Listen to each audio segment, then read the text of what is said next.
All right. Joe? Interesting things happened, man, this week. How was your week? Oh, dude, it was a great weekend, man. It was a great weekend. We was at a casino last night, and dude, everyone stopped to watch the end of the game. It was so funny.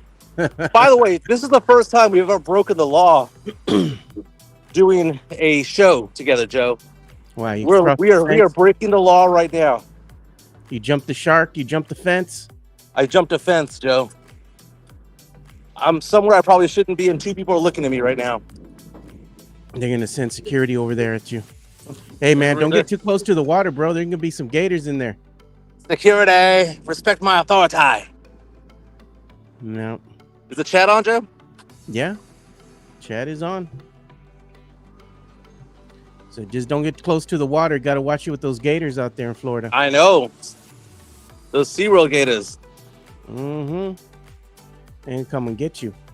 But yeah, Cowboys and Packers game was not the game we thought it was going to be. You know, They I thought didn't lose.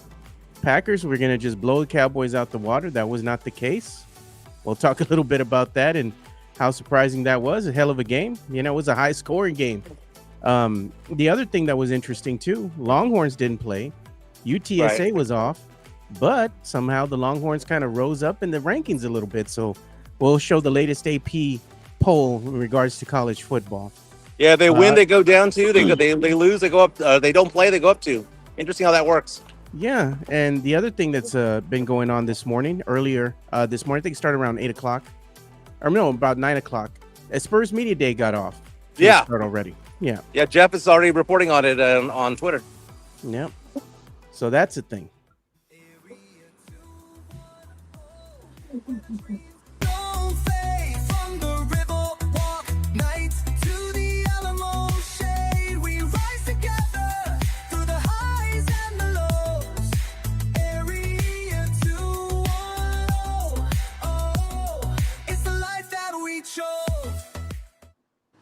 What's up, San Antonio? What's going on, South Texas? This is the Area 210 podcast brought to you by PF Chang's Lock and Terra. My name is Mike Jimenez. Joe Garcia is back at the studio. This might be Area 210, but right now I'm in the 305. Might be breaking the law right now. Not sure. I just passed a barricade. But behind me, that is Hard Rock Stadium where the Miami Dolphins play. Tonight, Monday Night Football, you have the New York Jets coming into Miami to take on the Dolphins. A battle of two winless teams tonight. I might go to the game. I might. But the big news in the NFL is what happened last night, Sunday Night Football on NBC and Peacock. You had the Dallas Cowboys taking on the Green Bay Packers. Everyone's saying that the Cowboys were going to lose this game and lose it by a wide margin.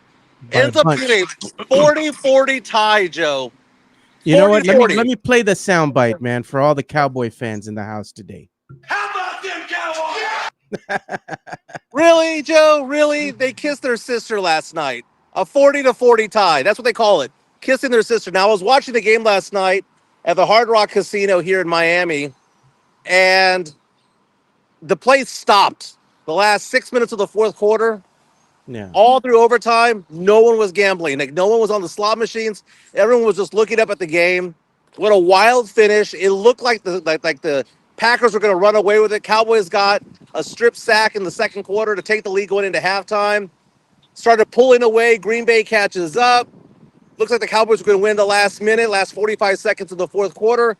Green Bay marches down the field, ties it, sends it to overtime. Jalen Tolbert with a catch of his life, setting it up for first and goal for the Cowboys, and they could not punch it in. Sack, right? Micah Parsons credited with a sack on Dak Prescott. Dak Prescott looked like he could have made it to the end zone to win that game.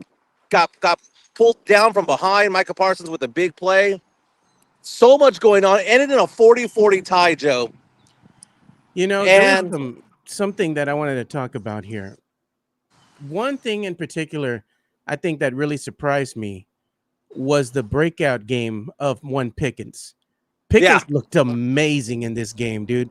I mean, I'm sure CeeDee Lamb was cheering him on and they showed him and he was all excited, you know, that Pickens was getting his time to shine in, CeeDee Lamb's absence. But the other thing that was kind of surprising as well is how well the Cowboys were able to run the ball. You know, I think that actually helped them a lot too. But the play of the game did not come from Pickens. It came from Jalen Tolbert going out of bounds, still had his toes inside, not touching the line, and caught that ball. That was a hell of a catch. That was the play of the game, man. That helped the Cowboys score 7, put up 7 points, touchdown. So that was a hell of a play, and I wanted to show it so everybody could see it again. This was all done by Dakota Rain Prescott going off his back, throwing that ball 40-something yards, man. I mean, that was a hell of a play by Dak. Got to give him credit, man. Yeah, courtesy of NBC and Peacock. Look at that. I mean, damn. Incredible play. Wow. Hell of a play, man. That was a hell of a play. And like we said, we showed the still shot. I mean, look at that. It's just ridiculous, dude. That was a hell of a catch. But the Cowboys couldn't punch it in. It was three plays and a field goal for the Dallas Cowboys, giving the ball back to the Green Bay Packers. You had that 3rd and goal, and you saw Micah Parsons track it down, Dak Prescott setting up a Brennan Aubrey field goal. Old overtime rules. That's game over. Old overtime rules. But now you have other team can get the ball. Packers get the ball, march it down the field, and that last play, Joe. How lucky the Green Bay Packers are, how unlucky the Dallas Cowboys are that the clock did not expire. I was so shocked that Green Bay didn't hurry up to the line like they did. You had that one wide receiver who was originally lining up 3 yards too far ahead of the line of scrimmage. He backs up. They do this play into the end zone. The ball is incomplete. I thought game was over. But the ball lands with literally 1 tick left on the clock. 1 tick left. And the saving grace is it had bounced off of somebody's back, Yeah. And that basically, as soon as it makes contact with the hand, helmet, something, the clock stops. And that's exactly what happened. The ball, it hit somebody in the back, and basically that was it. It was a dead play. If it had not hit somebody, Mike, that would have been the end.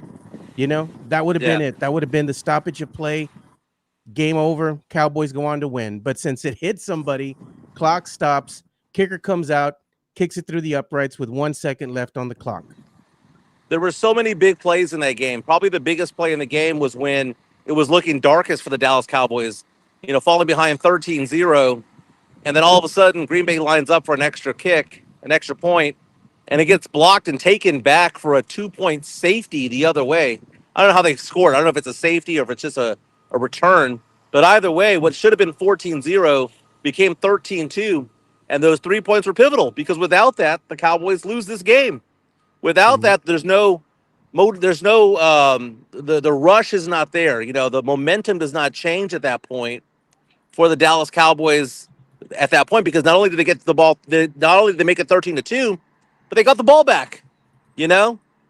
So many big games. Last night, both quarterbacks combined for 656 yards, 6 touchdown passes, no interceptions. Jordan Love played a hell of a game. Micah Parsons played a hell of a game. I thought that it was interesting seeing the Cowboys not blitz at all. They basically were just doing 3 to 4-man rushes and sending 7 to 8 players back. Jordan Love was having a hard time finding his receiver. The only one he could find all day was Romeo Doubs, who had 3 touchdown receptions. It seemed, Mike, that the Cowboys defense played better when they were playing a zone. Yeah. And they didn't do that very much because, you can't run the same play over and over and over and over again. But, their defense was just pretty lackluster, mediocre. But the same thing could be said for the Green Bay Packers as well, because both teams allowed the opposing team to put up 40 points.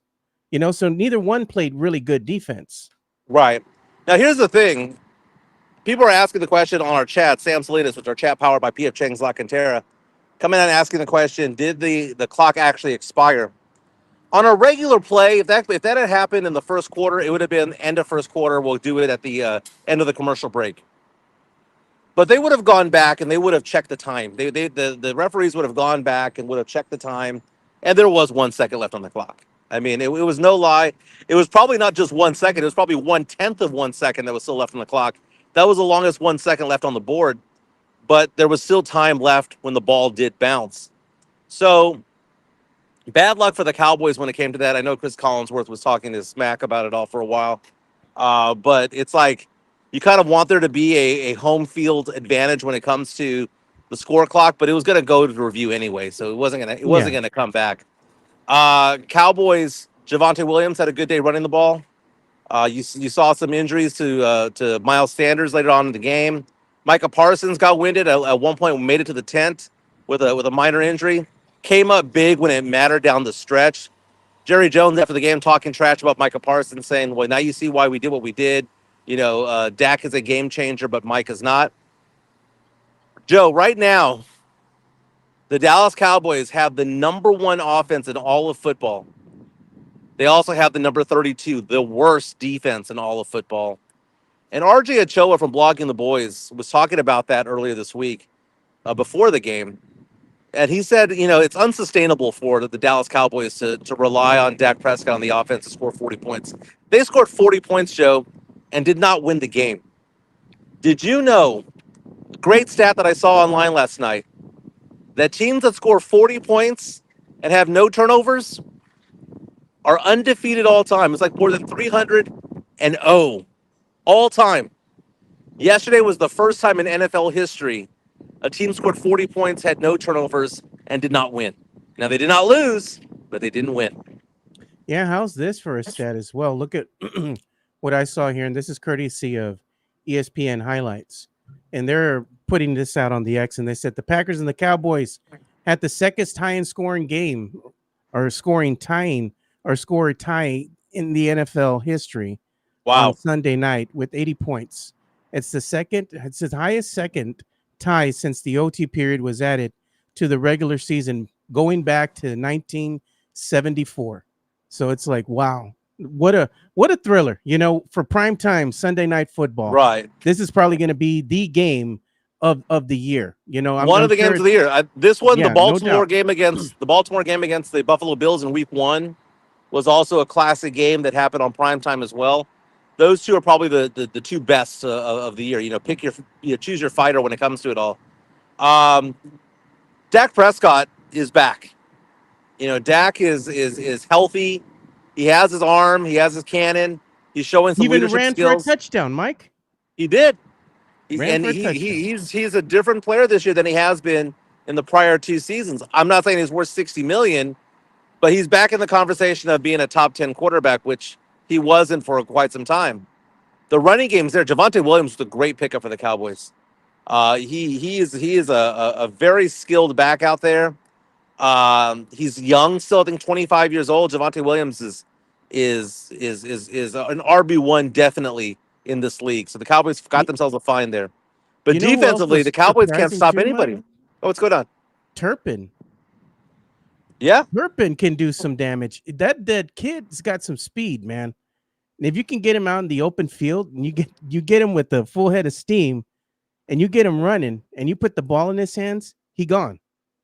But the problem is you got to hit him while he's in stride, and I think that's his greatest asset. But also the Cowboys, I don't think, have learned how to truly utilize him yet, because he has that breakaway speed. You just got to get the ball to him, What we saw yesterday also was that the Green Bay Packers also have themselves a kicker as well. That 54-yard kick as time expired in the fourth quarter, that was a thing of beauty. It was right down the middle. I thought, man, this is right for him to go wide left, but it was dead center, and it would have been good from 65.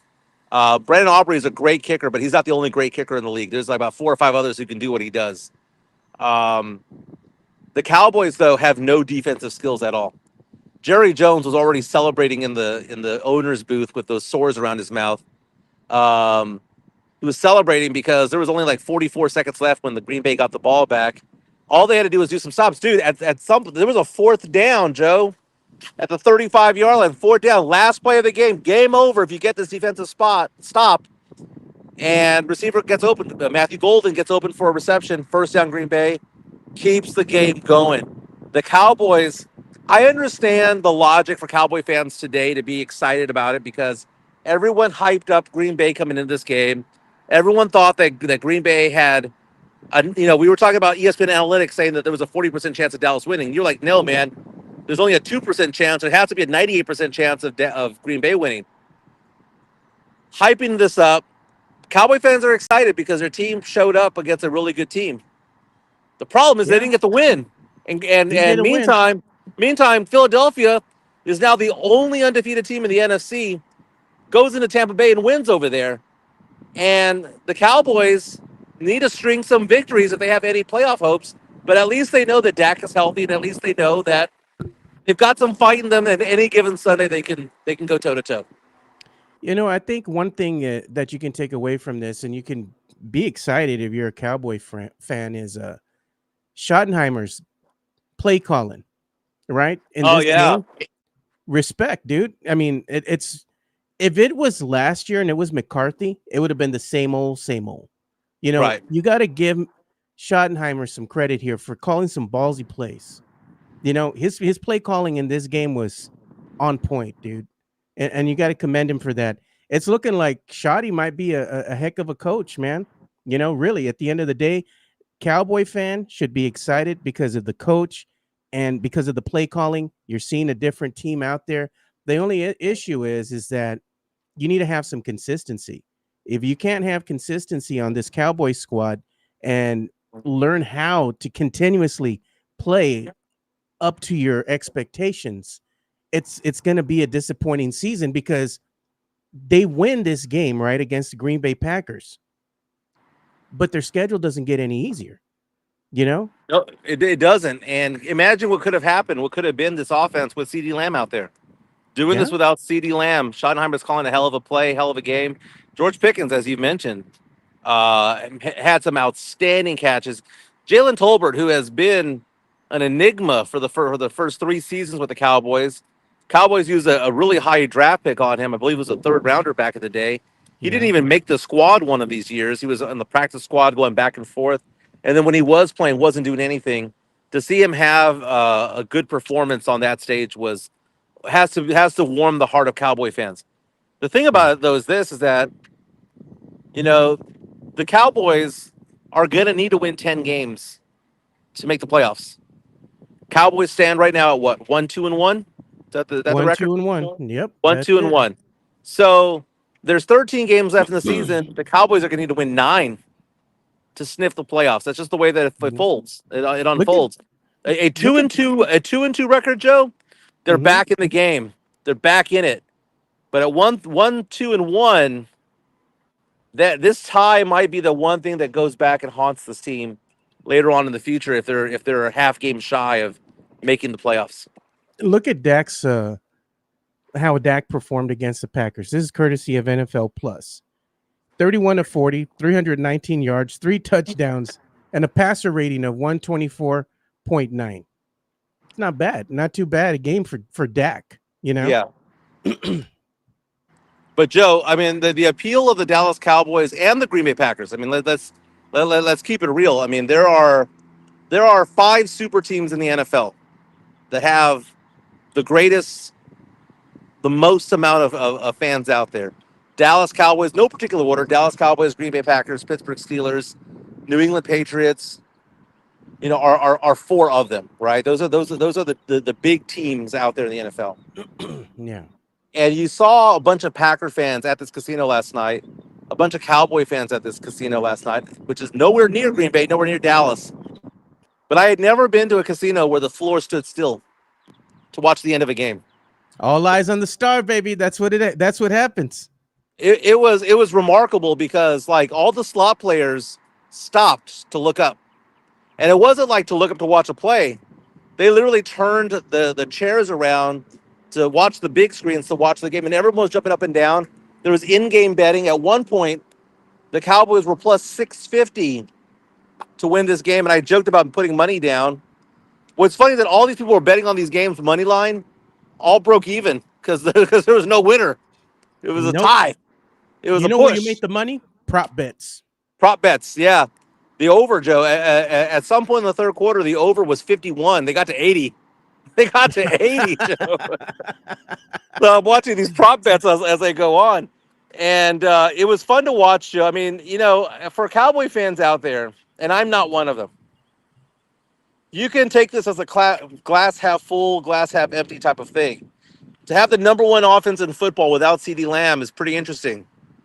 But to have the number 32 defense in the league, you ain't gonna win any games. Yeah. And the point that RJ Ochoa was making about it being unsustainable is he says Dak has to be perfect in order for the Cowboys to win.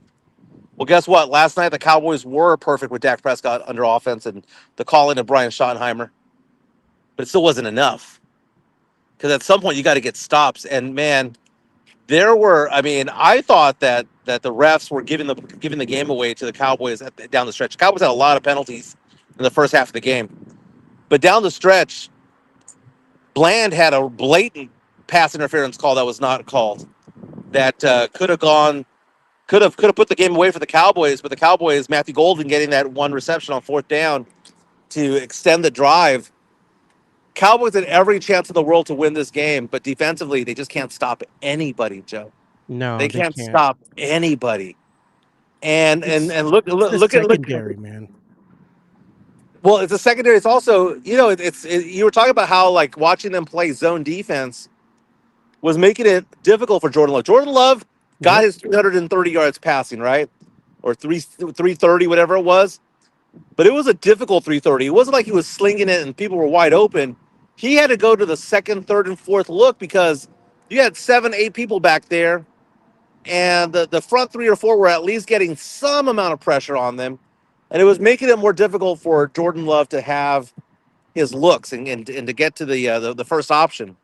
But I tell you what, offensively, they can go toe to toe on turf. On grass?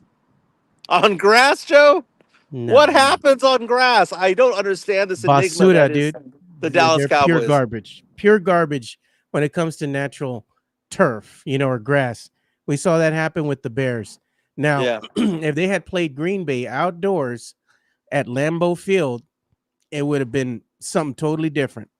But on turf, right.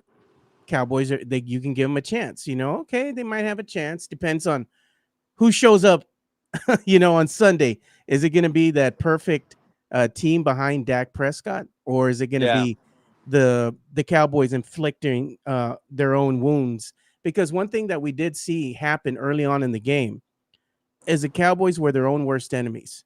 It was Mm-hmm. it was a bunch of penalty Penalties. yardage, penalties. It was ridiculous. Holding, just stupid calls. It was just a sloppy game. The only thing that was the saving grace that kind of turned the tide for the Cowboys is when they got the blocked extra point and ran it back for 2 points. That kind of seemed to ignite the team a little bit and breathe some new life into them. They got Mm-hmm. energized and they started playing better. It made Dak play a lot better because, man, in that first quarter, they were just dead in the water, man. They couldn't Yeah. do nothing. They were just It's dead. it's weird what happens in games, because you never know what's going to happen. I know, football, the momentum is different. Um, the Packers look like world beaters. They lose to the Browns, 13-10, setting up, Yeah. kicking a game-winning field goal that gets blocked, and Cleveland kicks a field goal. So Green Bay thinks they should be 4-0. They're 2-1-1. Look at the Buffalo Bills last night, or yesterday afternoon, rather. Take it on the Saints. The Saints almost had them on the road. Almost. Almost. There was a touchdown call where the Saints had gone up in the fourth quarter to take the lead, but then they went to instant replay, and it ended up being an incomplete pass, and then the Saints threw an interception. Spencer Rattler threw an interception at that point, and the momentum changed at that point, and Buffalo goes on to win that game. But the Saints were that close, and I it was had weird called it. because I'm cheering for them to go 0-17, right? Yeah. I couldn't help but jump up and down, hoping that they would take out Buffalo. Because if they're going to win a game, have it be that game in Buffalo. Meantime, the Giants knocked out the undefeated LA Chargers. We talked about this before when we made our Behind picks on Dart. Thursday, Joe. Jackson Dart, Malik Neighbors, wide receiver, out for the year, believed to be a torn ACL. That's awful. He's That's horrible. it's a He's great a young baller, player. man. But you look at Jackson Dart going out there, he was ready. And Joe, Oh, what man. did I tell you before the season started? What did I tell you before the draft? If I was the Saints and I wanted them to draft a quarterback, I didn't want them to get Shadur Sanders. I didn't want them to get any other quarterback other than Jackson Dart. And Jackson Dart is showing, dude. When you saw those interviews that he did with like the Giants when he was in his pre-draft process, they were so impressed with how he spoke, with how he interpreted defenses, how he interpreted various things, the things that Shadir Sanders couldn't do in meetings to impress, right? Jackson Dart going out there, the Chargers, again, a West Coast team going to the East Coast playing a noon game, a noontime San Antonio. They almost Yep. always lose. It doesn't matter what team they're playing against. Giants got the victory, and the Giants are probably going to take out the Saints when it's all said and done. They always do. Yeah. You know Uh, what? The Giants looked energized behind Jackson Dart. Russell they do. looks old, dude. He looked old. He had some flashes of his old self, but at the end of the day, he's not going to be able to be the leader of this Giants team and get him some victories, man. That's going to be Dart, dude. Dart looked like he's legit, man. He might be their answer. Hey, are the Jacksonville Jaguars legit? They took out San Francisco last night. What's I the hell? told you, I told you, man. I said one thing about the Niners. I said the Niners are fool's gold, man. And you know what, Jags? I think the Jags are legit, dude. I think they're a different team, and they're Jags just at finding three and ways to one, and they win. held on. Yeah. They got the Niners got the ball back to win the game. And by the way, I just saw two big ass lizards, Florida lizards, just walk right by me, dude. That's The freaky, man. iguanas. The The iguanas. iguanas, yeah, Yeah. that's creepy as shit. Um, no, it's interesting seeing Jacksonville up 26-21, giving the ball back to San Francisco, and then doing what they do. They held their ground defensively and didn't give up the game-winning touchdown when it was all set up to be a dramatic victory for the 49ers. They held on, Joe. You saw the Giants rally around Jackson Dart when Malik Neighbors went down with an injury in the second quarter. That didn't happen late in the game. That happened in the second quarter. Yeah. So it's fascinating to see what's going on with these teams. Some of them are rising to the occasion. Some of them are having difficulty. Cowboys defense ain't doing it, man. And I don't know what the Cowboys can do right now to address that going into week 5 of the NFL season. Like, how do you fix is it bad schemes? Is it lack of talent? Because I think it's lack of talent, Joe. I just don't think they have any ballers out there. It could be, man. Lack of talent. Hey, we got some questions for you, Mike. Hanover Fist wants to know where you at. I am at the Hard Rock Stadium where the Miami Dolphins play. So I'm going to take a look at the stadium right now. I crossed the gate, and I kind of, I guess you could say I what's it called? You Crossed. warranted some looks. Yeah. People were looking at me, like the grounds crew was looking at me. But if you can see, I'm gonna lift this up real fast. Mm-hmm. That is where the Miami Dolphins play. That's Hard Rock Stadium. Tonight, Monday Night Football. It's a 7:15 start. 7:15 start here in Florida. It's a 6. That would be what? 6:15 in San Antonio. Yep, 6:15. And there's two games tonight for Monday Night Football. What do There you it have? is. You have Yes. you have the Jets and the Dolphins, and then you have the Bengals and the Broncos. The Bengals, I give them no shot at winning against the Broncos. In this game, you would think, okay, I would go with the Dolphins to get that victory. I'm actually going to go with the Jets. I think the Jets might get the dub tonight.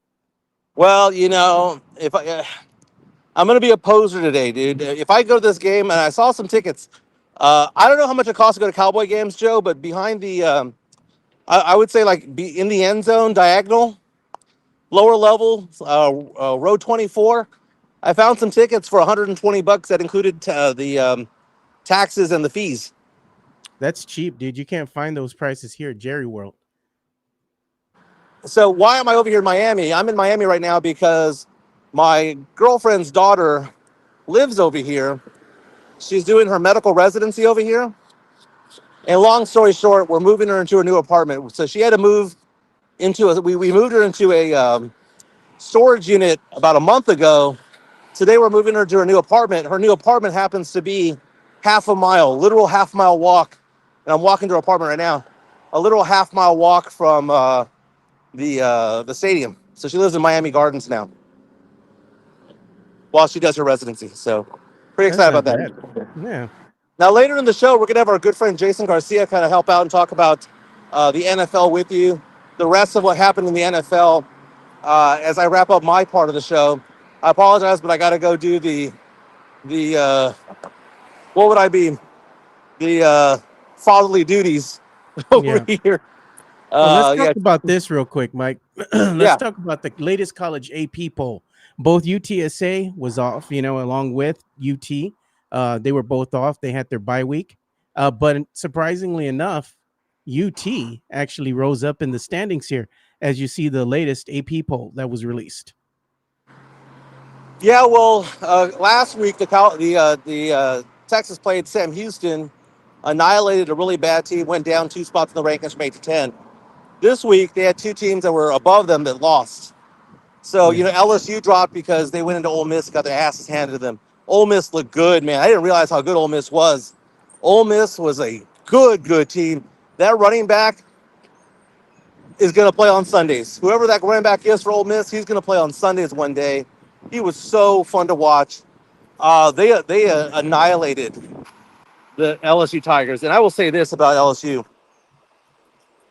That guy Nussmeier, who's the quarterback for LSU, his dad is the offensive coordinator for the New Orleans Saints. The Saints could potentially draft Nussmeier in the first round of the draft. Most mock drafts have Nussmeier going in the top 10. That guy's not an NFL quarterback, dude. No. He's not an NFL quarterback. And I fear that the Saints are going to draft him because his daddy is the offensive coordinator, and they have nepotism going on with it. That guy is not a first round draft pick at all. He struggles to read. He struggles to get to the second and third read. He's not as mobile as he should be. Um, it's almost like he's the weak link of the Saints. And how is he a top 10 guy? I don't understand what's going on with that. But um, Yeah. but watching the Longhorns move up a couple of spots, they should have moved up a couple of spots because people ahead of them lost. LSU went down. You saw Vanderbilt win. That game between Vanderbilt and Texas is going to be a tasty game there at DKR in a handful of weeks. But you look You at, know what at Texas. Yeah, go ahead. I was gonna tell you. You know what was impressive, man? The game between Texas and Auburn. That was a hell of a game, dude. Oh, A&M. Yep. Yeah, that running back for the Aggies. I mean, that guy just moves the chains, man. He reminds me of like a Joe Mixon kind of guy. He Yeah. just moves the chains. He's gonna. There are places in the NFL for running backs like him. Hey, speaking of college football, as I cross a 10-lane street right here, but I've got a green light, so let's make this happen. Speaking of college football, did you see that Arkansas dumped their head coach? Yeah. I saw that, man. That was breaking news. So the belief is that the short list would include Jeff Traylor Yep. from UTSA. And I will say this because I know our good friend James Pledger from San Antonio Sports Star reiterated this online. Our friend Darian Starling as well, saying, "Wait a minute, that guy has ties to Jeff Traylor has ties to Arkansas. I hope he gets that job." You know what? And he's got that Jerry Jones money over there, that Walmart money. That You know? Tyson Foods money. Yep. He can go ahead and put together some interesting over there if he goes to Arkansas because they got the money. He can go after some better caliber of player, and he was already a hell of a coach. I Jeff think that Traylor's might in be a his. good spot for him, man. Jeff Traylor's what, 56 years old, 57 years old? Yeah. Make a move, dude. You made your way up from the high school ranks, a legendary high school coach. You Yeah. made your way into college. You've won bowl games with UTSA. Go get that bag, man. Go get that Go Power get that Four money. school. Go get your Go money, get it. King. Go get a real big program. Because look at GJ Kinney over at Texas State. Possibility of him going to Oklahoma State now that they got rid of Mike Gundy. Yeah. I want to I see think Kinney and Traylor gone, not because I want Texas State to go down and UTSA to go down. I I have want love to of see him both flourish, programs. dude. I Yeah. want to see them as a man reach their potential because I don't want Yeah. Jeff Traylor to be sitting on a porch bench one day going, man, I wonder what it would have been like to have coached at What it Arkansas. could He have he been. was he was in the thick of things back when the Aggies were looking for a head coach back in the day. He was one of the finalists. Yeah, I But see Jason. I see you, Jason. very nice. Well, you know what? Let's give some love to PF Chang's La Cantera. They sponsor our show. They power the chat. Joe, I got to go do some fatherly things, man. So I got to All let right. you go. But Jason Garcia is going to take over from here, along with you, Joe, as y'all talk about the rest of the NFL. Houston Texans finally got a win. It was a big win. Finally. Houston Texans got Yep. a win. Oh, and y'all guys got to talk about the fact what happened to Lamar Jackson. Now Lamar Jackson's hurt with a hamstring injury. Um, You had told me well, that Baltimore team was the best team in the NFL. for a while, I thought they were, man. It's something. They're snake bitten right now, dude. And Mike and told now me. guess who they play next, Joe? Oh, Texans. I smell a win for the Texans. That might be back to back. All right, fellas. Well, I'll be back tomorrow doing the show. But everyone have a fantastic day. Let's give some love to P.F. Chang's La Cantera. All right, Mike. See ya. See ya. All right, we're gonna go ahead and give some love to PF Chang's. Then we'll go ahead and bring Jason Garcia on, and we'll go ahead and talk some sports. PF Chang's La Cantera, San Antonio's premier destination for dinner, date night, or happy hour. Enjoy one of their signature dishes, such as the Singapore street noodles, sesame chicken, or Chang's spicy chicken, or their infamous Chang's chicken lettuce wraps, which are delicious, by the way. You can enjoy all this while you're dining in an Asian-inspired atmosphere. And make sure to enjoy the new outdoor patio and try some of PF Chang's signature cocktails and drinks during happy hour, Monday through Friday from 3 to 6 p.m. PF Chang's La Cantera is a proud sponsor of the Area 210 podcast. Yeah, and shout out to our boy over there at PF Chang's, Sean Quintero. If you want to go ahead and stop by, tell him the Area 210 sent you. And just remember, on Wednesdays, it's half off. Bottles of wine and champagne every Wednesday, all day, every day on Wednesdays. And they also have a happy hour from 3 to 6. You go out there, tell Sean Quintero, Area 210 sent you. Make sure that you do try the Japanese old-fashioned. That's my favorite. So we're going to go ahead and bring Jason Garcia on with us so he can go ahead and join us here so we can finish the show, talk a little bit about sports, NFL football. Jason, thank you for joining us all the way from Portland, Oregon. How's it going? No problem, Joe. Good morning to everybody and happy Spurs Media Day. Yeah. I just happened to turn on my TV and I saw Jeremy, how do you say Jeremy Slohan, and I immediately turned it to Teletubbies. I'd rather watch them than hear him talk. But no, they were saying interesting things, though. I listened to it briefly, and Mitch Johnson sounds like he's very optimistic about the upcoming season. I heard Jeremy Sohan talking about how they're working on his shooting form, and he's being able talking about picking up the elbow, placement of the hands, bending of the knees. These are basic things that everybody learns when you're shooting a basketball. So I'm just like, Jeremy, I mean, this is stuff you should have learned years ago, man. Your shot at this point is broken, bro. It's a broken shot. You shouldn't even worry about that. Don't even worry about that. Work on something else. No, it's like that 57 Chevy. You can't fix it. Might as well just put it in the junkyard. Yeah, man. His shot is broken, dude. It's going to stay like that. Will it improve? Probably. It can improve, but he's just not going to be a scorer. He's out there for his defense, probably go out there to get rebounds, go and chase down the 50-50 ball, that kind of stuff. He moves well without the ball, like I've always said. Gets great on those backdoor cuts, they can get in the ball, lay up, dunk, things of that nature. But that's his forte, man. He's going to live in the paint. He's going to have to carve out a career by being a role player and being in the paint.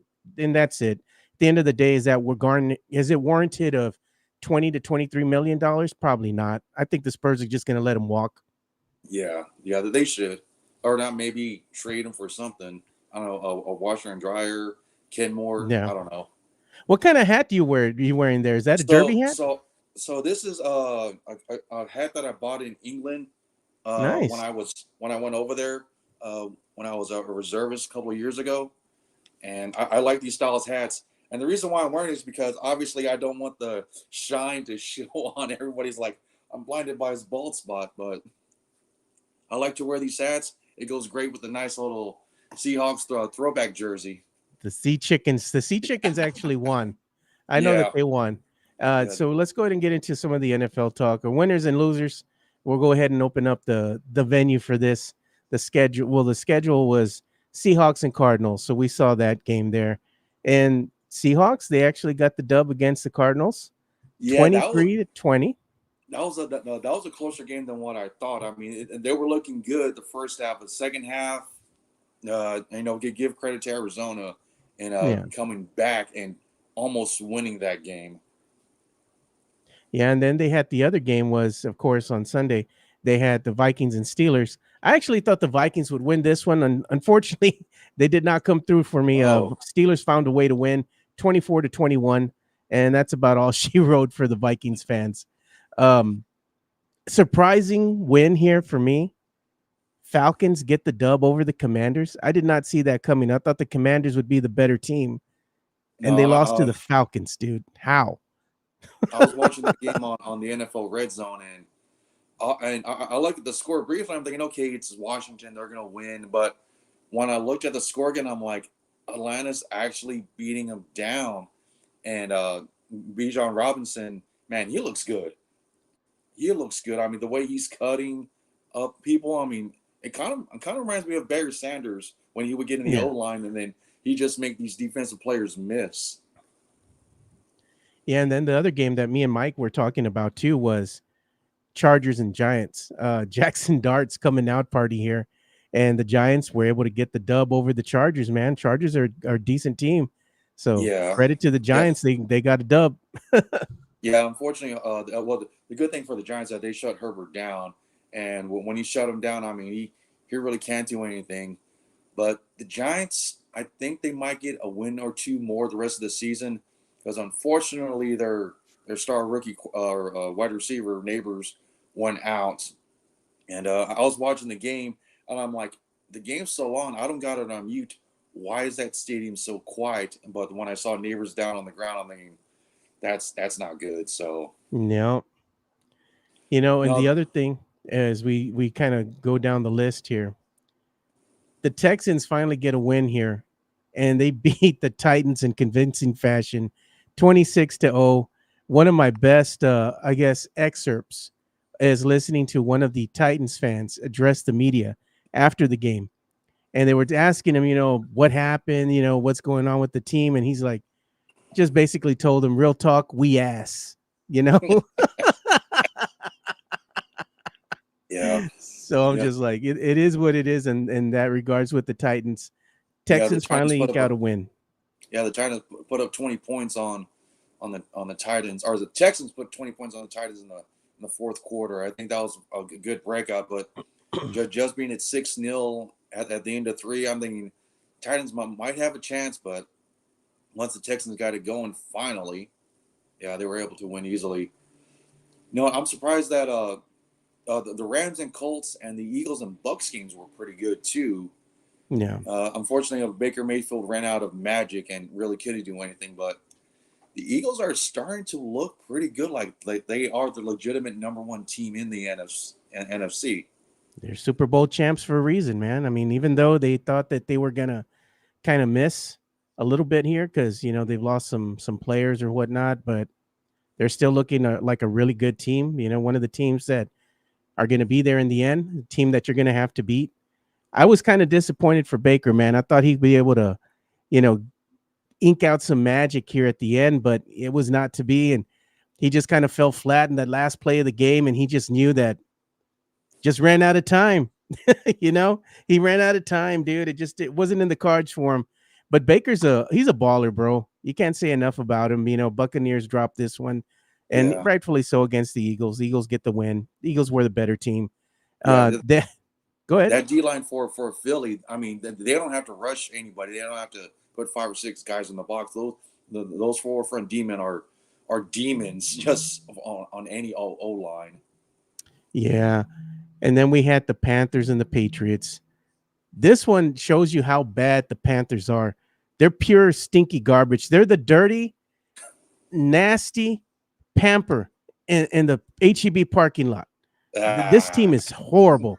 I mean, they're one of the worst teams in the NFL right now, next to the Saints. The Saints know the assignment, Jason. Let's be honest. right, But they the do. Panthers, I don't think they're trying to lose. They're just really bad. And the Patriots just put a hurt on them yesterday, 42-13. I mean, if you're a Patriots fan, you're going to tune in and watch this game But if you're an NFL fan, you're going to watch something else. Let's be honest.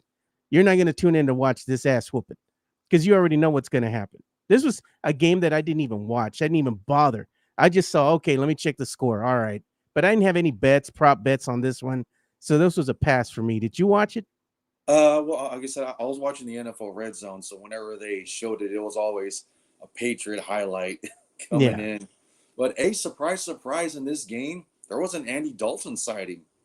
The I know he red. was 5 or 6, not Yeah. bad, but yeah. And speaking of backups, obviously talking about going back to the Baltimore game, you see that was it a Cooper Rush came in for Lamar Jackson after his injury.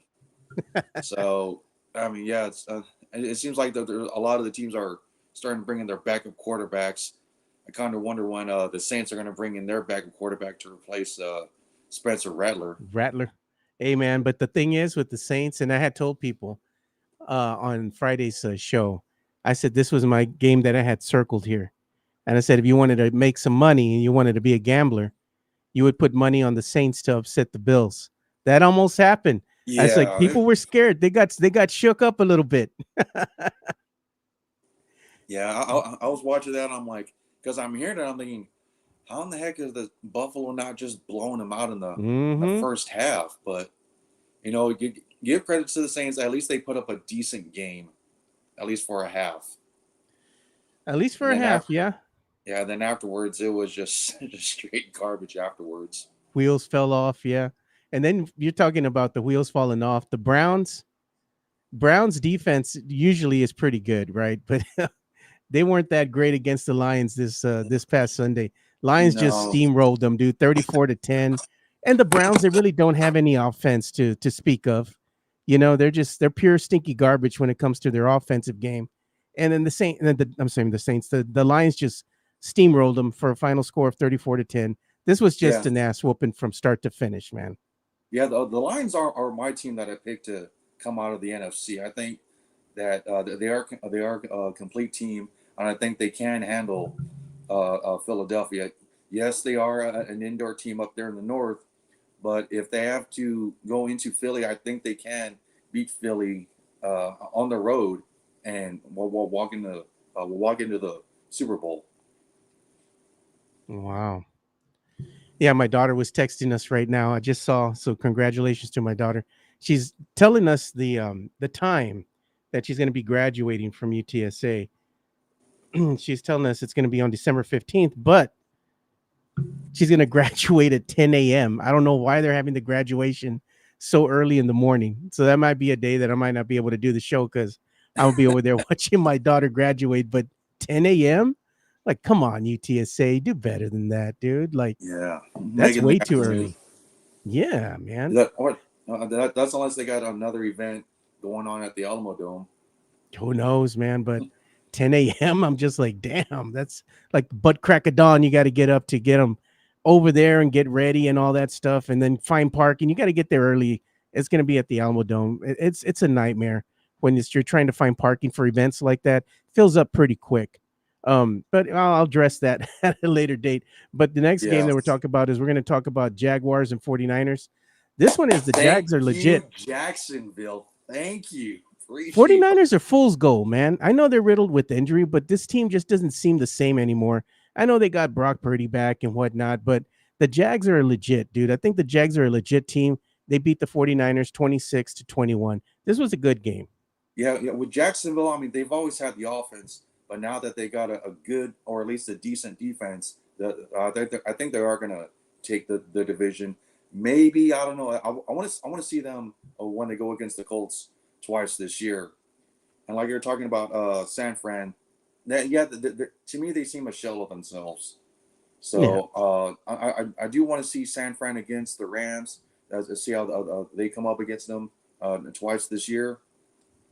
Well, we'll see. I mean, San Fran might be there, but like I said, it's just a quarter of the season gone. So maybe the next quarter they'll be 2-2, or maybe even 1-3, which I hope so. That would help my Seahawks out. Yeah. And then the other game that we had was we'll talk about briefly here was the Colts and the Rams. Rams got the dub over the Colts 27-20. Unfortunately, Daniels didn't have the magic to go ahead and propel the Colts past the Rams. Rams were the better team on this Sunday, and they got the dub against the Colts. It Yeah, I was all mean, right. This game was all right. yeah, I mean, to me, I think this loss is good for the Colts because I mean, you just can't be going on this team like, yeah, we're undefeated.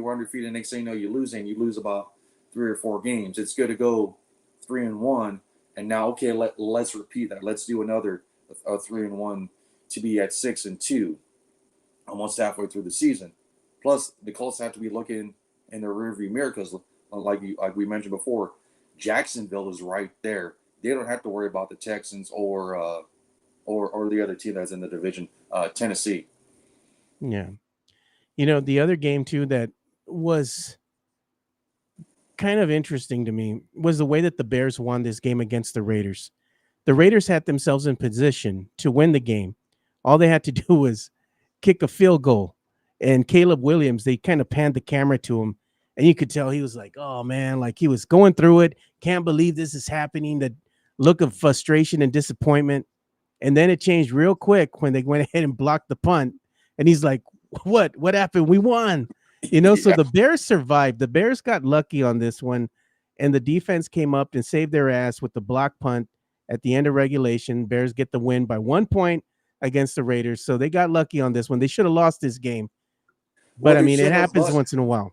but the one thing that you got to count on is the Bears' defense. They picked off Geno Smith three Yep. times this game, and that says a lot. But speaking of blocks, I mean, how many block punts or field goal attempts have we seen already this season? To me, special teams have been picking it up a lot.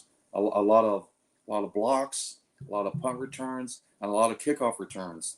Like you were mentioning, Tobin from Dallas.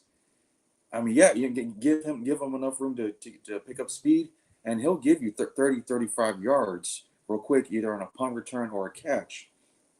So that's the one thing that I really noticed about this season. Special teams has Yeah. picked up a lot. Yeah, they have. And that's been the consensus across the league, special teams. But the Ravens, we had the Ravens. We also had the Chiefs playing there. And I know Chiefs fandom is all crazy, going Yeah, crazy right now. Shout out to you, Matt Gomez. I uh, know he's a Chiefs fan. So Chiefs get the dub over the Ravens. the little Ravens look drummer like they might boy. have lost Lamar Jackson too because he got injured, but they get the dub 37-20. Ravens Yeah, just they didn't look very good, man. yeah. Well, the good thing with for Baltimore, they have the Texans next, and then they have a bye week. So essentially, they can give Mark Jackson 2 weeks off, and hopefully, the hamstring is not that bad, it's not that serious, and he can come back, and that would hopefully make their offense a little bit more better. But I don't know, Baltimore and that defense. That defense is not like what it used to be. It's taken a serious step back. I did pick Baltimore to go into the playoffs, but the way they're playing, they might miss the playoffs. Yeah, they might. Well, anything can happen here, but Ravens, from what I was told by Michael Jimenez, this was the best team in the NFL. That was the best team in the NFL. His words when before the season even started, first game of the season, he was saying, "Oh, this is the best team in the NFL." And I was like, "I don't believe it, Mike." I said the Ravens, they kind of fall off, and I didn't know if they were going to be able to make the playoffs this year or not. But if they can't turn things around, I think they're going to miss it. If they wind up making the getting like a playoff berth, I think they're going to be a wild card. But if Lamar isn't healthy, I don't give him much of a chance of winning. I just think that this Ravens team is not as advertised, because of injury Right. and whatnot. But I mean, it happens to every team. There's still a lot of not basketball, a lot of football to be played, but I'm not believing in this Ravens team. I think Mike was wrong on this one. Okay, so I'm looking at the standings real quick. Out of the AFC East, you automatically include Buffalo, maybe New England, uh, AFC South, pencil in Indy, maybe Jacksonville. So that's 4 slots right there. But the West might have three teams. You might have the Chargers, the Broncos, and the Chiefs. With that being said, I really don't think that no, Baltimore might make it. I mean, whoever wins the AFC North is going to be the number 4 seed. But like I said, I really don't see Baltimore winning and doing enough to get into the playoffs. Not even as a wild card, the way they're playing right now. Yeah, to me, that's their best effort there. If they go ahead and put something together, maybe a wild card. And I'm being generous, but I don't think this team is going to make the playoffs. If I'm being honest, you know, Right? I don't see it. Yeah, they're tied with Cleveland at the bottom at 1-3. So The record, we'll what does see. it say? Your record says who you are. That's who you are. You know, and right now they're 1-3. They're a 1-3 team. So we up next. We have the Cowboys and the Packers, which we already talked about in great length. This was a thriller in overtime. The game comes to an end in regulation. You know, they goes into overtime. The overtime period, Cowboys go and score a field goal. That's about all they can muster. But then the Packers, they almost threw the game away. They wait till the final second there to get bailed out as the ball hit somebody's helmet or hit somebody in the back, and that was it. That was the stoppage of time with 1 second left, which in my opinion, the game should have ended there.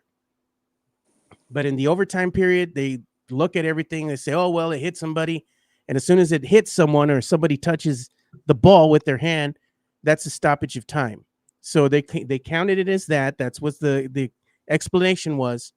So the Packers go on to get saved by that rule with 1 second left. Kicker comes on, kicks it through the uprights, tie game 40-40. And then we had a thriller here. Micah Parsons returning to Dallas. Jerry's talking, saying some things about Micah afterwards, you know. And even during halftime, they were talking with Jerry. And Jerry had some choice words. Even then, he was saying, well, look, man, like he was saying Micah's a good player and whatnot, but it doesn't feel like Micah was worth the money. Them spending all that money on Micah, because he goes, I believe that we need more players in order to win a Super Bowl. So that's his real reason for moving on from Micah. I don't think either one of them both wanted to get the deal done, just like they were saying. I don't think Jerry wanted Micah on the team. I don't think Micah wanted to play for the Cowboys. At the end of the day, this was the best thing to happen for both of them. Micah goes on to Green Bay. Jerry goes and gets some cap space so he can go after some other players. We'll see if that's going to be let's say a move that's going to either pay off for the gambler, Jerry Jones, or it's going to wind up buying Dallas in the ass. But right now, Dallas and Green Bay come to a standstill. Both of them come to a draw. The end of the game, it's draw. It doesn't affect them in the standings because it's not a loss. It's not a win. It just is what it is at this point, you know? All right. Well, from a fan's point of view who is not in Texas, I think Green Bay lost this game simply because of the fact that they played down the Cowboys. They should have played to their expectations. And, you know, I think they took it easy. It was like, oh, it's Dallas that they're not doing anything that good. We'll just go ahead and have an easy win. I think they should have put up 14, 21 points in the first quarter or the first quarter and a half, and then set it on cruise control. Because I don't see Dallas having enough offense to come back from any type of deficit if it's 3 or more. The problem is that Dallas's defense is very questionable. They're not consistent. The only thing that really helped the Cowboys in this game was one, Dak Prescott played a hell of a game. He had to be near damn perfect in order for the damn Cowboys to win. The second thing that helped the Cowboys was the play calling. Schotty was on it, man. Schottenheimer called a hell of a game. You got to tip your hat to him and be like, he was calling some ballsy plays out there. But the coming out party of Pickens is a hell of a receiver, man. He showed it in this game, you know, and you had some other unsung heroes for the Dallas Cowboys that came up and rose up to the occasion. But, you know, the only thing with the Cowboys is that they're not consistent. So we're going to see if this will go ahead and translate into them being a bit more consistent. But if they didn't win this one, they go and lose another one. I mean, and they win one, lose one. That's not going to really help their cause any. I still think the Cowboys are too inconsistent. And the only other thing that really hurts them at times too is themselves. They get called for a heck of a lot of penalties, and those penalty yardages, they're inflicting their own injuries on themselves because they have plays that they could have gone for big yardage plays, could have been game-changing plays, but they get called back because of holding or some stupid play. And then it's like, okay, it's a dead play. Now you're back at it again. Instead of it being 2-5, you're in 2-10 or 2-12, and then they have a hard time converting on third down. They're not very good when it comes to that either. So they're just inflicting their own injuries. So I don't know, man. What do you think about the Cowboys? Well, I really don't think much of that team from Southern Oklahoma. But no, but the one thing with Pickens and everyone's favorite commentator, Chris Collinsworth, said it. Pickens, he only plays on the outside. He's not a slot receiver. He plays on the outside. He plays on the edges. He can catch the ball, but he can't go inside. If he does, he's afraid of getting hit. And he doesn't have that other receiver to do it like he had in Pittsburgh. So the other receivers for Dallas have to step up. But if he's just going to be a one-style receiver, then all the other defenses are going to hone in on that, and they're going to limit him to what he can do. Yeah, but he had a good game against the Packers, so got to give him his dues where it's due, and got to give him his credit right now. He did great. Let's go ahead and talk about Monday Night Football, which is coming up today. We have two games on the docket here. You have the Jets. You have the Jets and the Dolphins, which Mike is over there in Florida. He showed us the Dolphin Stadium. And then you have Bengals Broncos. Out of these two teams here, I got to go ahead and give the nod to the Jets. I think the Jets are going to be able to get the dub over the Dolphins. And you know what's going to happen either during halftime or after the game? What's the Dolphins head coach name going to be? Gone. Gone. He's going to get his shine box today. I have no doubt that's going to happen. If the Dolphins lose, he gone. And the other thing is the Bengals they just are not a very good team without Burrow. I think the Broncos are going to be able to steamroll the Bengals, and that's it, man. I got the Broncos getting the dub over the Bengals, Jets over Dolphins. What's your consensus? Same here. Jets over Dolphins. You know what? The Jets look good at times, and I see that they're trying to pick. They'll always let you down, Jason. Don't ever bet on the Jets. There's some fraud ass hoes, bro. I'm telling you. Hey, but the Jets fans and the Eagles fans, that they do know how to spell it. It's simple words. So yeah, I do think the Jets are going to get the win. And I think Miami has to move on from Tua. I mean, he's too inconsistent, but also, I mean, you just look at him wrong and he might get a concussion. So, yeah, I agree with you, Joe. If Miami loses tonight, they're going to have an interim head coach for the rest of the year. Yeah, he getting his shine box, dude. That Dolphins head coach, he's been looking nervous as of late. You can tell brother's going through it, man. What does he say? You play to win, not to lose, or something like that. Something stupid that he said. I'm just like, of course you want to win, but your teammate is pure garbage, dude. Tua, I think Tua needs to retire, man. He ain't got it, bro. He's already had one too many hits. I mean, he ain't the same caliber of player. And I think he knows it too. I think what happens at this point in time, the Dolphins are going to have a domino effect. If they lose this game and they lose their head coach and they just have a poor season, it's going to be rebuilding, dude. They're going to have to go ahead and just blow up the team and start over. That's basically what's going to happen. They're done. I mean, yeah, all these teams are trying to catch lightning in a bottle with all these head coaches. And for me, only the Rams have done it. They got their head coach. They went on to in the Super Bowl. They haven't been back since, but they've been at least irrelevant. Miami tried to do it. Arizona's tried to do it. It's not working out for them. Yeah, it's not.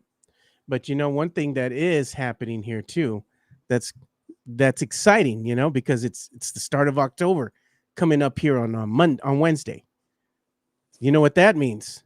Major League Baseball is going to be coming, man. They got a bunch of wild card games coming up, and here's the schedule. You got it coming up tomorrow. You got Tigers and Guardians at 12:08 p.m. I'll probably be watching this one while I'm at work. The other wild card game is the Padres and Cubbies. That one gets started at 2:08. I'm going to be watching my Red Sox. I'm a Red Sox fan, and it's Yep. Red Sox and the Yankees, man.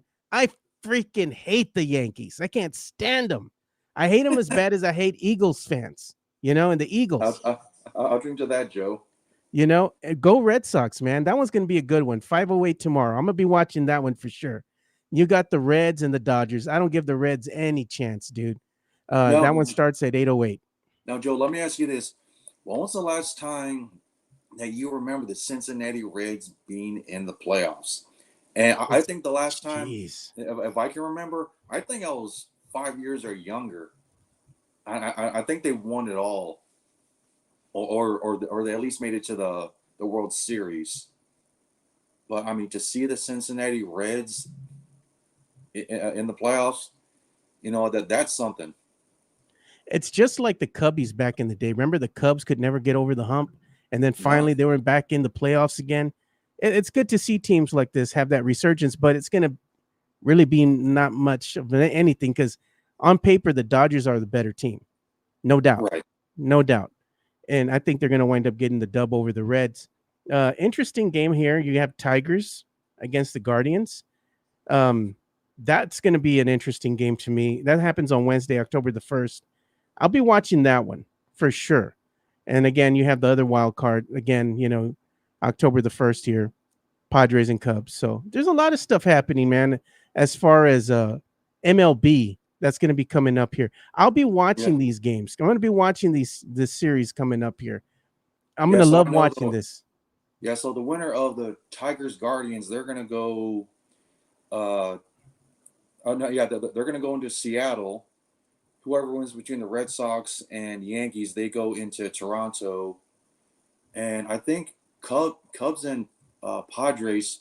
I think that winner goes into Philly, and then Reds and Dodgers go into Milwaukee. Now Milwaukee, that's a surprising team that because not only are they in the number one seed, but they also had the best record in MLB this season. Yeah. So hopefully that home field advantage can do something. But I Yeah, do look know at that what Sam Salinas is saying. He says the last time the Reds were this good, the Astros were still an NL team in the same division with the Reds. wow, so that hey Wow. Sam, that was like what 70s, 80s. They're still For playing in the Astrodome, probably. they probably were. Yeesh. Yeah, and that mural of Nolan Ryan was still fresh. Yeah. that's No, that's that's been a long time, man. right. So speaking of Seattle, I've been everybody doesn't know this, but I'm also a Portland Timbers fan, and I've been going to the games.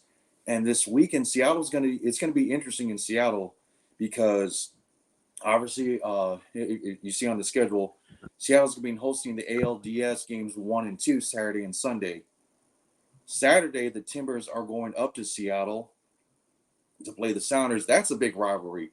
You talk about hatred. I know that Texas and Texas A&M, they got that hatred, but nothing like what the Timbers and Sounders have. But also, the Seahawks are going to be hosting the Tampa Bay Buccaneers. So you got 4 games in Seattle on that weekend. And last thing I heard from Adam Scheffler is that they're going to probably delay the Seahawks game maybe about an hour to 2 hours because for those who have not been up to Seattle, Lumen Field and T-Mobile Park are literally right next to each other. Just a little street divides it. So that's going to be a hell of a traffic there. So that's going to be interesting. And once again, we're at the apex of, like Joe just brought up, where we got MLB and football going on. But soon we're going to have the NBA and the NHL going on too. And I always like it towards the end of October, beginning of September, or sorry, October going into November, where you have those 1 or 2 days where you have all 4 sports playing at the same time. And that's one thing I like about this time of year. Nice. And we also have some breaking news here. I just saw this happen. And this is from Yahoo Sports. So for all the boxing fans out there, there's been a deal that's been had. It looks like His Excellency Turkey and Dana White They're going to and combining the Zuffa Boxing, which has found a TV, let's say home with Paramount. So now Paramount will be the home of Zuffa Boxing across the U.S., Canada, and Latin America starting in 2026, airing 12 cards that year with the select events also on CBS, meaning that they're going to have like pay-per-view events, but they're not going to be pay-per-view. They're going to be like premiere events now, and they're going to be streaming now on Paramount Plus. Paramount Plus has become the home now of UFC, because now they're going to be leaving ESPN, and now they're going to be going and streaming now exclusively on Paramount Plus. The cool thing about this is that they're moving away from the pay-per-view model, so they're going to have these marquee matchups now, their noche fights and all these other cards beyond just the fight night, and they're going to be streaming for free now on Paramount Plus, which does help cull some of the illegal streaming. Now you don't need to do that, because now you'll be Yeah. able to catch boxing. You're going to be able to catch uh, UFC fights now on the Paramount Plus network. And the other thing that was cool too that's been happening with the streaming platforms, now that the sports, let's say like the NBA, have found homes not only on the Peacock network but also on Amazon Prime, and I believe they're still going to have a handful of games that are going to be available on that Bleacher Report, which comes out on HBO Max. You're going to be able to watch some of these, let's say, NBA games now. The NBA on NBC is going to be coming back as well. So again, there's no need to go to these illegal streaming sites if you already have, subscriptions to these networks. You're going to be able to watch not only boxing, UFC, but also NBA, which is going to be coming up here shortly. As we know, the Spurs are having their media day today, so that's important. You're still going to have to watch a lot of the games though on Bally, which the Bally Sports app is as now it's FanDuel. It's still the same thing. It's just pure garbage. The app works when it wants to, and you're paying $20 a month. I feel y'all's pain. I've been there and done that too. ESPN, I'm subscribed to that now because I want to be able to watch these NBA games. It's important because you're going to have a handful of Spurs games that are going to be coming out there as well. The flip side to all this stuff, when you're doing the math and you're trying to keep up with everything, the stupid thing is, Jason, if you have a subscription to like Hulu or some of these other like YouTube TVs or what not, and they have like Ken's 5, for example, right? Or 29, CW 29.2, which is like channel 4.2 now here local. They don't have the licensing right to show the Spurs games local. So they're blacked out. And fans get pissed because they're trying to watch the game, and they're like, the game's blacked out. You need to invest in an over-the-air antenna, man, to be able to watch the game local, either on the CW, or you're going to have to watch it on Ken's 5. That's the only way you're going to be able to watch it, because they don't have the streaming rights to it. So it's again, what did Adam Silver say? The fans that can't afford all these streaming platforms, it's a highlight. Go watch the highlights. It's a highlight league. Go watch the highlights if you can't afford it. He's kind of saying what Mike says: make more money. Right. If you can't afford it. I was like, what an ass, dude. But either way, big news coming up there on the front with boxing and UFC. You can be able to watch those exclusively now on Paramount Plus. What say you, Jason? Well, do you subscribe to any of these streaming platforms? Well, right now I got all my subscriptions through T-Mobile, and Yeah. being a veteran, I got I get a little bit of a discount. So with T-Mobile, I'm able to pick up Hulu, Apple TV, and ESPN. So that's all under my my phone bill. Yeah. Yeah. Unfortunately, I don't have that tied in. I do have AT&T as my cellular provider. I've had them for years, since they were singular. So my bill is actually cheaper than going to anywhere else, because I get these other discounts combined with it. Especially now that I'm a federal employee as well, I get another discount on top of what I already have. Yeah. Well, So up here the providers are different. Up here it's mainly Xfinity and Comcast, yeah, mainly going up from Washington all the way down to Northern California. AT&T doesn't exist up here. It's either T-Mobile, Sprint, or T-Mobile, Sprint, or Verizon, which is up here. And I don't know about. I remember how down San Antonio. San Antonio was just for that region, but being up here, I also get TV channels from Seattle, and then also vice versa. Seattle gets the TV channels from down here in the area. Yeah. So there you go. I mean, they were saying in here as well. Sam Salinas, I think, said it pretty well. He said streaming is officially more expensive than traditional cable. If you want to access everything, get the duct tape out and splice that cord. He's not lying, dude, because No, now you have to have like Paramount Plus, or you're going to want to have the Peacock, which is going to be NBC. Then you're going to have, let's say, Prime Video, which is Amazon Prime, right? To be able to watch like Thursday Night Football. I know they're also going to be showing a handful of like NBA games as well. I think Netflix is starting to get into the fray as well. They're going to start showing more and more sporting events as well. I don't know if they're going to show some NBA games. From what I understood, they're going to show something. So they're not going to have a lot, but they're going to have a couple. So again, it's going to be spread out all over the place, all over these other streaming platforms. So it is getting a lot more expensive. In the past, you would pay, I don't know, maybe like 120, 130 on average to go ahead and see um, some of these, see your favorite teams play or what have you. But now, it's going to be more difficult. Even my my friends and some of my relatives have been telling me that it's hard for them to do the illegal streaming now, because they're not available. Some of these games that they want to see are not available, or it's harder and harder to find. I'm just like, they're doing that on purpose. So you guys are going to be forced to go ahead and get some type of subscription. Either that or just do the old fashioned way, right, Jason? Go to a sports bar, man, and go watch yeah. it there and eat something. You Well, have your dinner.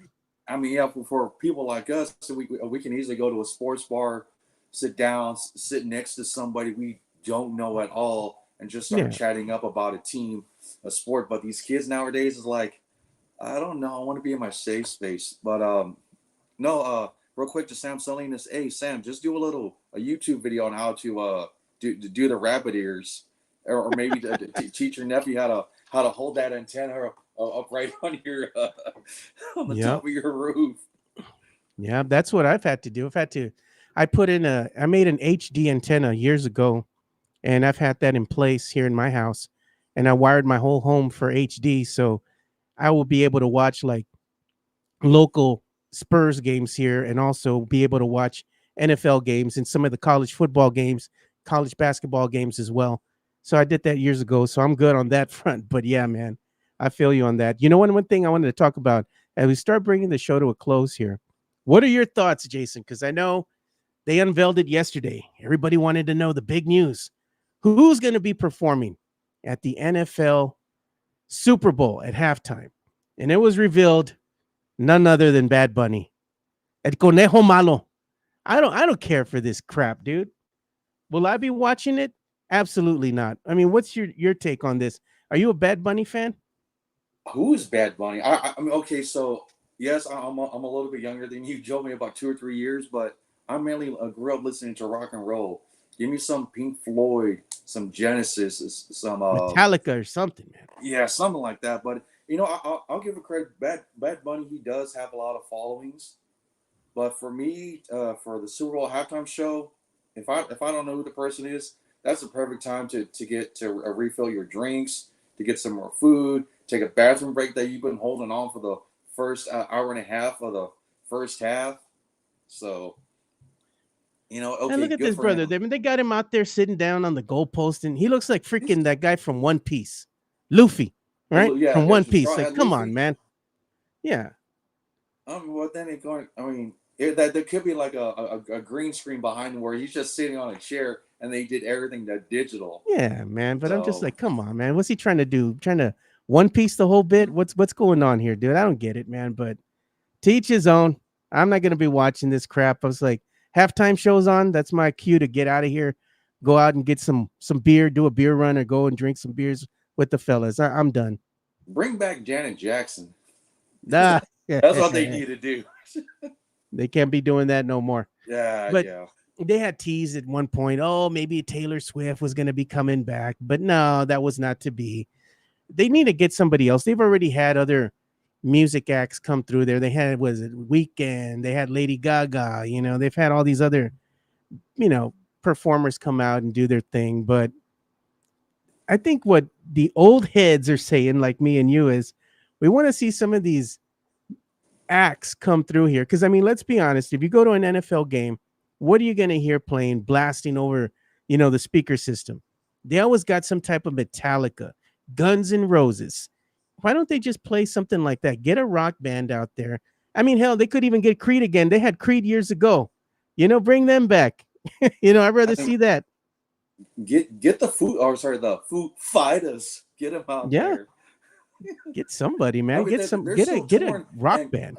and right now the Foo Fighters are doing these pop-up venues to where they'll tell you 24 hours in advance, hey, we're going to be at this venue tomorrow, and it's like a last minute thing, but just I don't know, something just to, like I said, to gap the older generation with this newer generation. Bring back some Tejano, man. Bring back Raymond Ayala. There you go. Shoot. Oh shit, dude, that'd be too ethnic for him. Mike would turn the TV off, bro. Oh, He'd be like, "Nah, this is gross. I'm out." He would turn it off. It's too ethnic. You don't want to hear the grito. no. I'm gonna start calling Mike the Ken doll of the podcast. I mean, because his girlfriend is always dressing him up. He's got a little man purse on him. I'm like, yeesh. He was showing it to me the other day, right? He's like, "Joe, I brought the bag. Come out here to the truck before the show started." And I said, "All right, show me the bag." I was like, "Okay." I said, "Well, show me how you wear it." And this son bitch goes and puts the bag on his shoulder like a purse. No, straight up like a woman wears a purse, bro. I'm like, bro, that's all I needed to know. I said, that's a damn purse, bro. I said, you don't even wear it like a man would wear it, sling it across his chest like a messenger bag, you know? But Mike wears it like a full-on purse. I'm like, bro, you're wearing it like a purse. It's a purse, bro. She's got him hooked. Well, okay, so how big was it? Was it as big as a gym bag? Maybe bigger? Yeah, it's like a gym bag. It's pretty substantial, but he's got it matching his backpack, and they're both the same dark brown leather.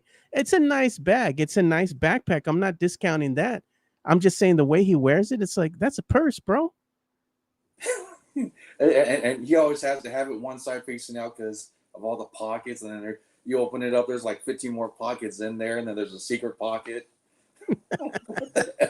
I'm like, bro, I ain't walking through the airport with you like that, wearing that damn thing like that. That's a purse, dude. And then he wonders why he gets checked at the TSA. They're like, no, this dude ain't it, man. There's some suspicious. He's smuggling something besides plums. Yeah. They're like, come here, man. He's got something in that bag. Let me see what it is. And he says the dog or something will always alert to or something like that when he's going through the TSA. I'm like, jeez, Mike.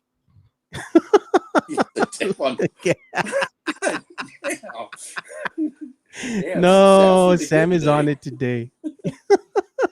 Yeah, real quick, going back through the chat, Matt Gamas wants to remind everybody that the SAFC last match is on the 25th of October. And yeah, you know what? Real quick shout out to all the Necios down there. I know even though I'm not in San Antonio, I'll still support the team. I'll still support the groups. Every now and then I'll do a small little donation, so they can have a corn in the cup or maybe some tacos. So pizzas or something, Yeah, they had pizza a couple of games ago. Yeah, that's good. The one that me and LG went to. Yeah. They didn't feel like cooking that day, and good thing that they didn't, dude, because the weather was questionable. Yeah, and it was kind of windy. It was cool, right? Because it was cool weather. Usually when you're out there under the bridge, it's hot. You're sweating your ass off, right? Oh yeah. It was cloudy. There was thunderstorms rolling in. You had a little breeze coming through, and then it just kind of rained for a bit. So it's a good thing they didn't cook and they didn't have the pit out or any of that stuff. Yeah, but the beer was flowing. Yeah. So what do you mean cool? What, it gets down like when in the 80s? No, it was good. Like that day when we had that cool breeze coming off of the thunderstorm. It seemed like it was like 78, 76, somewhere around there. It was nice, dude. Yeah. I think the weather up here this week, I think the highs are going to be in the upper 60s, lower 50s, and it's going to be raining all week. But it's not that heavy rain. It's just the light rain throughout the whole day. So I think the next show, I'm going to show the scarf that you sent me, dude. Thank you, by the way, for the scarf. I appreciate it. No problem. Yeah, I really did enjoy it. A little bit up from here from the PNW. Yeah, man, it was great. Great. I like to see it, dude. I really enjoyed it. But yeah, we're gonna have to go ahead and bring the show to a close here because I got to start getting ready to go to work. And I know you're gonna start your day as well. But I just want to say Right. thank you again, Jason, for stepping in for Mike as No he was problem. busy today doing his training and whatnot. No, not training. Yeah, He was train. doing Yeah, his daddy yeah, duty. He had to go ahead and move Chica's daughter in yeah, to her apartment. yeah. So for anybody who wants to follow me, I am the JJG on Twitter. So yeah, just follow me. I really don't post anything on Twitter, but every now and then I'll do something like if I go out here and do like a little road trips, I'll take pictures of stuff here, and the scenery is very beautiful. Right now, in this direction, if I look out my window, I can see Mountain Hood, and that wonderful active volcano was about like 30 miles from me. So if that Nice. thing goes off, I'll be like, okay, cool, barbecue, and just head the other way. You're gonna But be like Woody Harrelson in 2012, the top of the peak. It's yes, beautiful. yes, it's coming. Oh god. Yeah. And speaking of Mike, I'm also not only am I a fan of the show, a seat filler, but I'm also a customer of Mike. He's helped me out financially a lot. My my 401k has really boosted because of him, and I'm gonna thank him. Joe, I don't know if you have his number somewhere. There it is. Yeah, man, yeah. Just hit him up. I mean, he'll talk to you and for brief minutes because he wants to get an idea of what direction you want to go in. And I've actually talked with him and also the company that I work for. Talked with them their financial side, and like I said, he's really helped my 401k out, and I'm very grateful for him. He actually should have one of the an 800 number with all the business that he's getting in. Yeah. So Courtesy of the show that's why he likes advertising because a lot of the people that watch the show actually become customers of Mike here. So thank you all, the Necios here for helping Mike make more money, man. We yeah, appreciate that. yes, But yeah. we did Speaking have of some this, breaking news. oh, Spurs breaking news. I saw this by local our local guy covering the Spurs as well, Don Harris here of News 4. He oh, I had thought put you were this saying out there and Jeff. he no, this is Don. Jeff had put some other stuff out there that I'll address right now as well. But he says that he's at Spurs Media Day and he can confirm that De'Aaron Fox hamstring, he's going to miss the first couple of days of the regular season. He has a target date to return on November the 1st. So if you're going to go to the home opener and you're wondering what happened with De'Aaron Fox, he's still out with injury, not expected to return until the 1st. Jeff Garcia was posting some stuff here as well when it came to Dylan Harper, and he was saying that Dylan Harper said he feels good. Rehab is going well. Says his injury was just an accident, that he didn't know how his injury happened, but it was, like he said, just an accident. But hopefully he's going to be able to return and not miss any of the upcoming season. Oh, that's good. Yeah, I'm real excited about the Spurs season. As a matter of fact, I think next paycheck I'm gonna go ahead and look into see when the Spurs are actually coming up here to Portland because I know they played the Blazers 3 times, but I don't know if it's twice up here or just once up here. But either way, I'm looking at trying to get some tickets for when the Spurs come up here. But I really do hope that the Spurs do well this season. Maybe try to make it into the playoffs. Yeah, that's the consensus. It's either playoffs or bust. Vegas odd makers now have the Spurs at winning 43.5 games. That might be enough for them to go ahead and either be in the play-in. Maybe they'll be able to put together a couple more wins there and be a bona fide 6 seed in the NBA in the Western Conference here. But we're hopeful. Hopefully the Spurs can return to form once again and get San Antonio something to get excited about. That way we have Spurs and Fiesta back again the way nature intended. All right. Real quick. I know. I think it was Tony Morales. He asked the last time I was on here. He asked me how I became a Sea Chickens fan. I was active duty. I was up on Whidbey Island up in Washington State, and that's why I became a fan. I just followed the Cowboys and the Oilers due to my parents and grandparents. But when I was up here for those 3 years, fell in love with the team, and I've been a fan ever since. So And there you go. Little history there.